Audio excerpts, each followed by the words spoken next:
Hey there, Mr. Redder here. Welcome back to another episode of r/Entitled People Stories. Our first story we'll be reading today. I called out my Karen wife on social media after she lied. After that, am I the jerk for telling my daughter she can live with me on one condition? And after that, my £8 and 50 pence revenge on my cheating, thieving ex. Now for every thumbs up this video gets, one Karen gets called out on Facebook. Facebook? Does anyone still use that site? So please smash that like button and subscribe and turn on notifications for new stories from Reddit every single day. I called out my Karen wife on social media after she lied. We finally have gone no contact with my mom. It was a long, hard decision, but she and my wife are just fundamentally unable to get along and recently had a vicious fight, and I knew I had to put my wife first. This fight was so bad, my mom didn't even protest to the no contact. We're just done with each other. But I can't say that it hasn't been gut-wrenching. My mom has given her version of the story to everyone, so I get that my wife wants to defend herself, but I hate that she's posting on social media because I find that tacky, and my mom just told people verbally. Anyway, my wife made a couple posts about my mom's behavior over the years, which hey, they were true, but then she claimed my mom wore white to our wedding. She didn't, and she posted a picture to prove it. The picture is not from our wedding. It's from my mom's own wedding, and my wife labeled it as the mother-son dance. I was mortified. I don't even care about the white dress, but the man my mom was with was her husband, not me. The face was cropped out, and I felt humiliated. He was holding her very close, and it was honestly really sweet, but not at all how our mother-son dance was. Heck, my mom was stiff during the actual mother-son dance. I know some families are more affectionate, but I would just never do that. I asked my wife to take it down, and she refused. I took it into my own hands and commented, "Honey, think you're confused. That's stepdad. Remember, that was their wedding." She actually wore green to ours, and I posted the pictures for proof. My wife was furious and deeply hurt. She broke down crying and said I publicly humiliated her and sided with my mom. She said she just wanted a little bit of petty revenge and I should have taken her side. It's been a day, and she is still clearly upset. Not the jerk. She publicly humiliated herself by acting like a petty teen engaged in a social media smear campaign. This 100%. That's high school BS. Super gross. Airing dirty laundry on social media already sucks. This is another level and would leave a bad taste in my mouth for a while, regardless of current standing with the mother. Not the jerk. Not the jerk. Your wife is immature for doing that. Why would she post such a thing, not considering your feelings about it, much less your mother's? Even if you guys are at odds with her. She deserved being called out. Next time, she'll be mindful of what she posts. Wife sounds like a drama queen. You're the jerk. What is it with you mommy's boys who always side with your mother over your wife? My ex-husband used to do this, and it drove me crazy. When you get married, you need to start backing your wife in whatever the issue is. It doesn't matter who's right or wrong, which is always subjective. You need to respect and love your wife and just shut up and follow her lead. After my divorce, I found a good man who backs me no matter what. He works long hours so I can stay home and have a good life. He comes home and cooks dinner for us every night because he knows I hate to do it. He doesn't try to control which guy friends I can or can't hang out with like my ex did. Hubby doesn't even mind me staying the night at a guy's friend's place if I want to. Why is my husband okay with these things? Because he respects me and doesn't try to control what I do like it's the 50s. I hope your wife finds a man who respects her like I did. Well, who do you think is the jerk? Opie or his wife? Please let us know. Spreading lies about someone because you got into a fight with them is just not cool. Even I wouldn't do something like that. Am I the jerk for telling my daughter she can live with me on one condition? I, 34 male, had a kid 10 years ago, Nova, who is 10 now. I was a terrible person back then. I didn't stay in her life and I deeply regret it. A few months ago, I contacted her mom to see if I can see my kid. She happily agreed to co-parent with me and seemed relieved, which was understandable considering she has 4 other kids who are all younger than Nova. Nova was a bit distant at first, but now we're doing better. She's generally a very good kid, but something I realized about her is that no punishment seems to work on her, and also she can be very disrespectful at times. If I tell her to do something as a punishment, she won't do it, or if I ground her, she will just leave without my permission. I asked her mom how she punishes her, and she said she has never punished her before. What I've heard from Nova is that it seems like she would just lose it on her and yell at her, which I don't think are good punishments for a kid. 2 nights ago, Nova asked me if she can live with me from now on. I told her I'd love it, but she can live with me under one condition. She has to follow my rules and be respectful. She didn't say anything after that. After she went back to her mom's home, my mom, who was there when Nova asked me this, told me that I was a jerk because if a kid is asking her deadbeat dad to take her in, there must be something very wrong. So you don't make conditions for her, you just say yes and take her in. Was I really the jerk in this situation? I can't be a parent if she doesn't listen to me, but now both my mom and daughter refuse to talk to me. Her mom will likely have no problem with this. She seems too busy with her other kids, and I think she would like being the weekend's fun parent, so that's not really a problem. Edit. I took Nova out for an ice cream and asked her why she wants to live with me. She said, "I don't want to live with you anymore. You're just going to send me back anyway." I apologized to her and told her that I would never send her back, and I would be very happy if she lived with me. I just want to know the reason. After talking for a while, she said, "I just want to sleep." Turns out, after she started coming to my home, her mom gave her bedroom to her younger sisters, one of them is a baby, and they cry all night and keep her awake. I told her I will talk to her mom and she will stay with me from now on, and that we're going to have some rules, and I expect her to follow them, but even if she doesn't, I will still love her and I won't leave her again. She said she's going to try, but she won't promise because apparently annoying me is fun. I called her mom, and as I expected, she has no problem with this and is willing to let her live with me. Oh gosh, you're the jerk. I think you're trying to do what you think is best, but I agree with your mom. Your 10-year-old daughter living with you shouldn't be conditional. If it works for everyone, you say yes, then work on communication and discipline. You're not the only one who has to learn, she does too. If she had no discipline whatsoever, she'll be stepping into a whole different world, and it might be difficult to adjust. She's just a kid who hasn't had the best or fairest life by the sounds of things. You possibly hurt her and let her down, thinking that that's all you care about, and you just don't want trouble.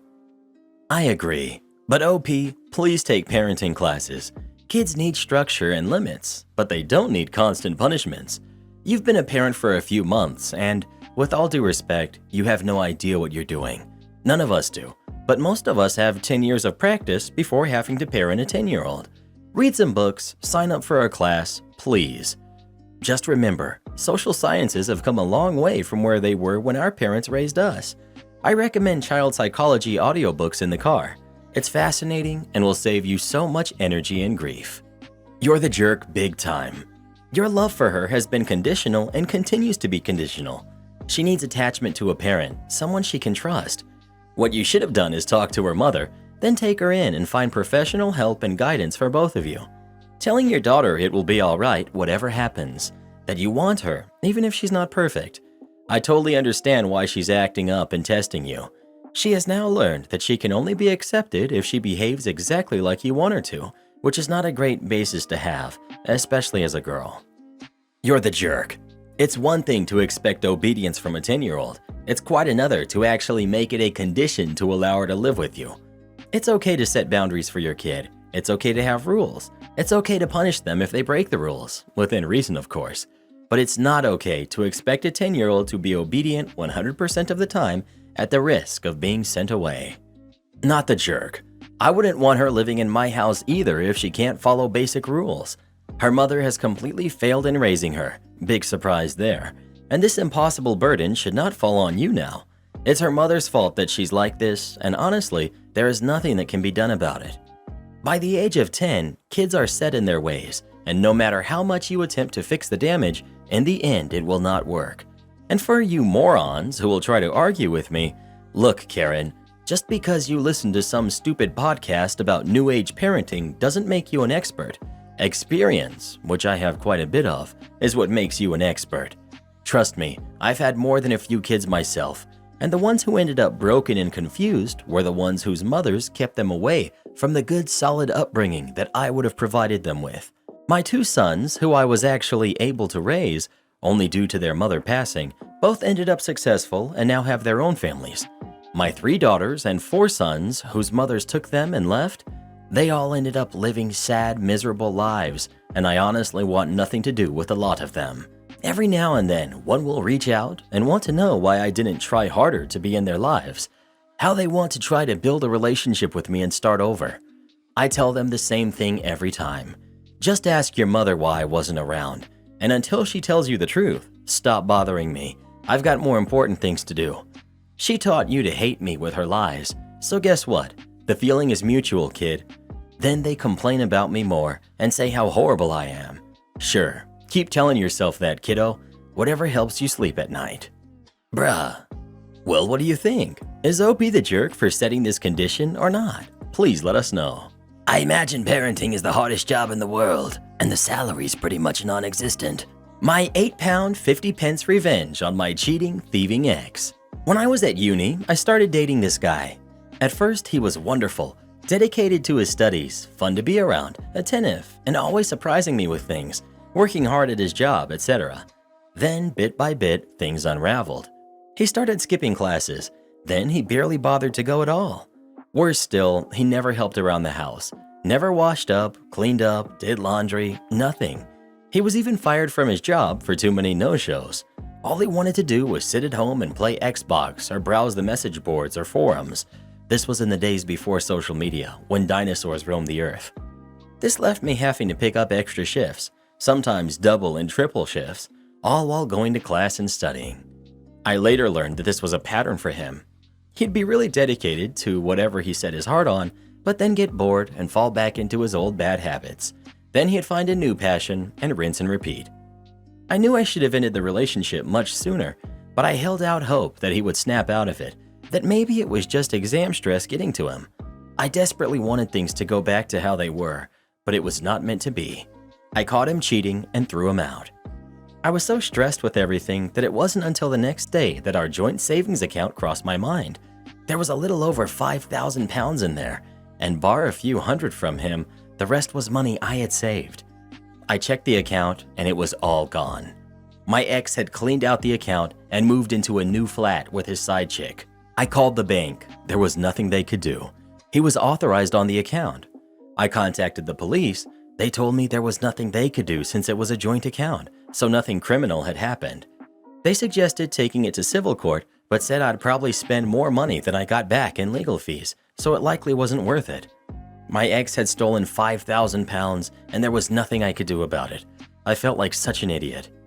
I got even angrier when I saw his posts on various forums boasting about his new game consoles, new games, new TVs and gadgets, all bought with my money. I'm not usually a vengeful person. Petty on occasion, sure, but I've never wanted to exact revenge as much as I did right then, and I knew just how to do it. While I was a student, I temped every summer to help pay for my studies. One such job had been for a debt collection agency. The work was crappy, as you can imagine, but it paid really well, and it was only for a few months. My ex had been dodging debt for many years, and he was very proud of that fact. He was also proud of the fact that his debt was close to being statute barred, and he hadn't paid a penny. For those of you who don't know, in the UK, creditors have about 6 years to collect a debt, and then it becomes statute barred. That means that money is still owed, but creditors have no legal way to enforce payment, such as using bailiffs. My ex was a few months away from reaching statute barred status. However, what a lot of people don't know is that making a payment on that debt resets the clock. If you pay any amount, then that 6 years starts from scratch. Previously, I had used my insider knowledge to help him dodge the debt. Now I would use it to get him where it hurt. By the end of our relationship, I was handling everything, including his debts. I had the paperwork, so I knew who he owed and how much. I called his creditors up. I was honest and said I was a friend calling to make a payment on his behalf. I didn't pretend to be him because that would be a big legal no-no. They weren't allowed to discuss any details, but they were able to take payment. I paid the minimum I could on each debt, about £1 on most, but one had a minimum payment of £1.50. It was the best £8 50 pence I have ever spent. I also made sure to give them his new address and contact details, as well as his parents' address. Having worked in the biz, I knew they wouldn't change the address since I wasn't the account holder, but they would note it. They had various systems where they could search for his name against that address and see if anything came up. If they got a hit, they'd change the address. The trap was set. All I had to do was wait. A few months rolled by, then it happened. His posts on the forums went from boasting about his new gaming PC to panic about a court date. He called me and begged me for advice. I told him to buzz off. Seeing I wouldn't help, he asked for advice in the forums. One of his online friends told him not to turn up to court. That way, they wouldn't be able to prosecute without him there. It was terrible advice that was 100% untrue. In fact, not showing up is one of the worst things you can do, especially in civil court. This was getting better and better. The court date came and went. My ex naturally didn't go. A few weeks later, my ex posted photos of his empty flat. Bailiffs had cleaned him out and taken every last one of his shiny new gadgets and toys. On top of that, he ended up with several CCJs, county court judgments. These are a big deal and can seriously damage your credit history, making it hard to get bank accounts outside of basic ones, near impossible to get credit, including getting a mortgage. And it can also make it hard to rent a place since many landlords don't like renting to people with CCJs as they're considered high risk. He also won't be able to find jobs in the financial sector. Now that he was broke and didn't have nice things, his side chick left him. I never got my 5,000 pounds back, but it felt good to see everything he bought with his ill-gotten gains taken away. Hope that 5,000 pounds was worth it. For anyone wondering how a student accrued 6 years of debt, he started at the university I attended when he was 25. He had initially gone to a different university at 18, but dropped out at 19 and went into the world of work. Then he convinced his parents to fund a business degree. He wanted to become an entrepreneur, and for anyone worried about the age gap, I deferred my uni start date by a few years so I could travel. I was 22 when we started dating. He was 26. You learned a lesson too. No joint accounts unless married. It's too easy to cut and run otherwise, and nothing can be done. This won't stop an account from being cleaned out, but can be brought up in divorce proceedings. OP. Yes, it was a very hard but important lesson. I just wish it hadn't cost me 5,000 pounds. It was my own stupid fault. I took that lesson to heart. I live near a military base in the US, and I've heard horror stories of young Marines giving their girlfriends access to their accounts, or even signing a power of attorney for them, go overseas on deployment, and then come home to find an empty apartment or house, accounts emptied, etc. There are some truly heartless people out there. Am I the jerk for encouraging my ex-husband to take a DNA test and potentially destroying his family? Me and my ex-husband, James, tried for almost 7 years to have a baby. James was someone who didn't like going to the doctor to solve fertility things and believed it should be in a natural way without medicine. He even encouraged me not to have an annual checkup. During those years, he blamed me that we were unable to have kids. Toxic relationship, I know. We broke up after a huge fight in which he accused me of being a sterile jerk. The plot twist of the story is that after meeting my current husband and we started trying, because of various comments from James in the past, I soon decided to solve my fertility problem. To my big shock, everything is healthy, and I could have had a kid for years probably. And when I talked about my past trying to conceive, the doctor pointed out the possibility of James' infertility, which makes sense. I have 3 kids, who are 4, 4, and 2. James and I still have mutual friends and have already met after the divorce, but since I moved out of town, I hadn't seen him in about 3 years until recently at a kid's party for my friend's son. I met up with James and we started talking. Currently, we have an okay relationship, no hard feelings. He said he was engaged and had a 7-month-old son. I said that I had 3 kids, and he told me, "I'm happy for you. You managed to solve your infertility and got your family." I just gave him a giggle and told him, "Honey, infertility wasn't on my side. I was able to have kids with you too." The matter stopped there, and I went to another corner of the party. Yesterday, I got a random call from an unknown number. When I answered it, it was the fiancé, ex now, yelling at me that I had meddled in my ex's life and encouraged him to take a DNA test, which came out him not being the father, and now James has called off their wedding. She said I destroyed their family by meddling in their lives. My friend said I shouldn't have intruded. I didn't encourage it. It was a normal conversation, and he didn't even reply to this. Am I the jerk? Not the jerk. All you did was tell him that you didn't have any infertility issues. What he did with that information is all on him. You didn't ruin his family. You saved him from being married to a woman who cheated on him. Not the jerk. The ex-fiance is just mad because she lied and cheated and now he knows the truth. Plus, you're right. You only had a conversation with the man. You didn't tell him to do anything. Am I the jerk for picking up my sister when she didn't want to babysit and causing the parents to lose $250? I'm 20, female. My younger sister, who's 15, came to visit our city for a few weeks as part of her summer vacation. She split her time between my place and her aunt's, who's 30, place. My aunt has 2 toddlers and is currently on maternity leave. While my sister was at my aunt's, she spent most of her time babysitting, unpaid, while my aunt went out to see friends, get her nails done, dates with husband, etc. Every single day she was there, she was babysitting for between 4 to 8 hours a day. There was one day where my aunt was gone all day, came home briefly, and then went back out again for the evening, leaving my sister with the kids literally all day. A few days ago, I asked my sister if she wanted to come to Dave & Buster's with me and some friends. She tells me she really wants to, but she can't because she's babysitting again. I told her that she's allowed to decline.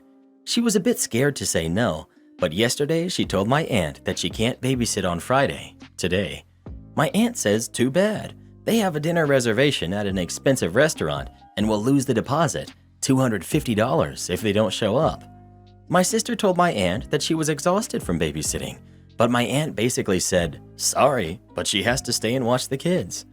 My sister was disappointed, but didn't put up any more fight. At that point, I decided to intervene and told my aunt I'd be picking up my sister on Friday and that's the end of it. She sent me a whole bunch of texts after that, but honestly, I didn't reply or even read them. I show up to pick up my sister and my aunt comes out to my car yelling at me. She says it's not my business what my sister does and she's staying. I ignored my aunt and saw my sister at the door and yelled over to her to come get in the car. She did. My aunt couldn't believe that she was actually leaving and started yelling at my sister too. My sister looked scared, but I told her to just get in the car. We drove away.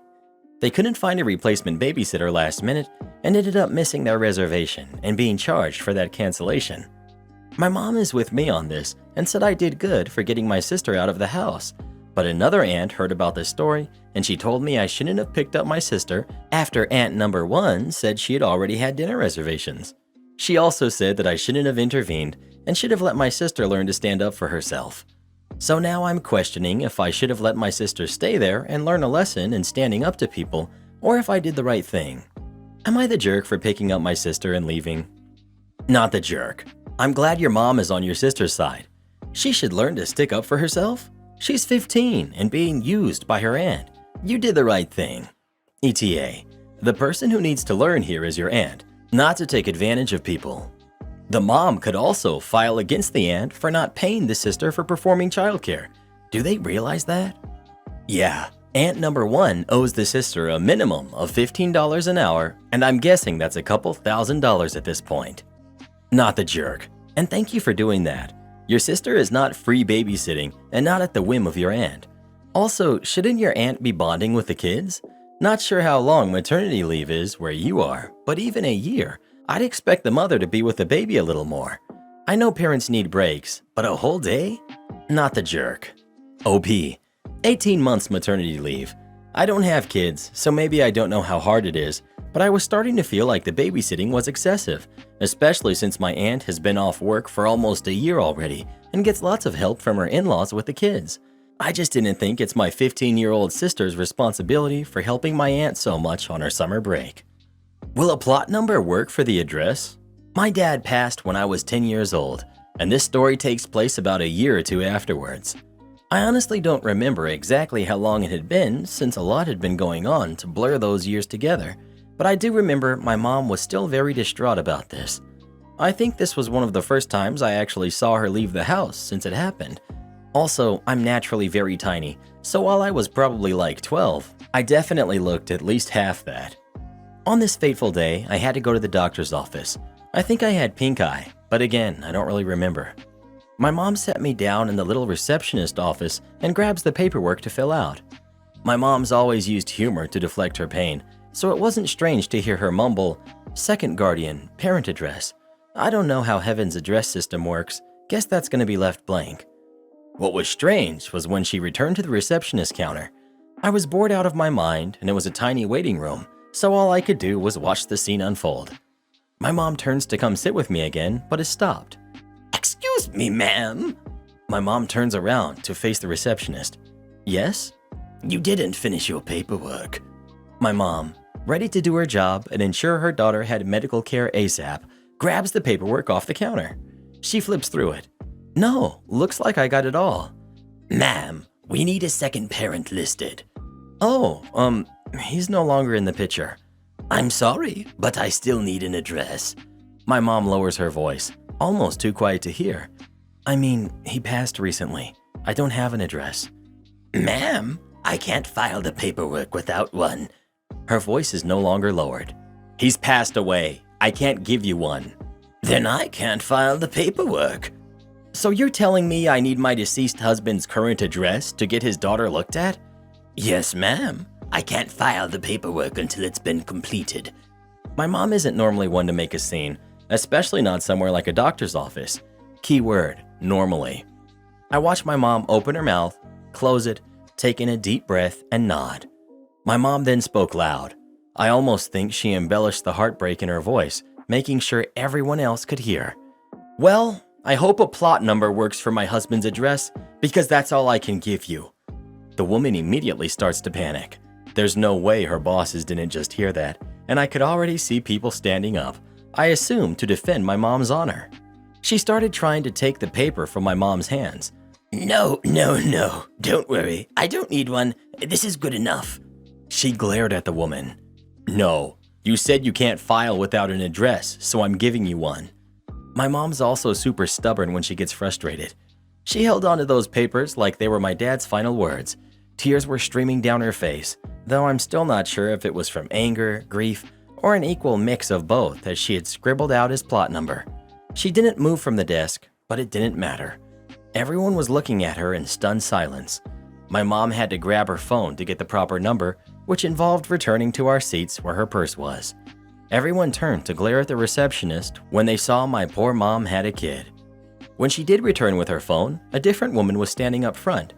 She politely told my mom the plot number wasn't necessary, apologized for the other person, and told her that she could happily return to her seat if she likes. Did I already mention my mother is stubborn when she's upset? The tears were still coming, but my mom had a blank expression. "You cannot file my paperwork without a second parent's address. I will provide you with one." And after a second of navigating her phone, confirmed what she wrote down was correct and returned to our seats. The other receptionist did not return while we were there. I also remember my mom being pleasantly surprised when she went over the bill for that. Got a hefty discount, like 60% off. Edit.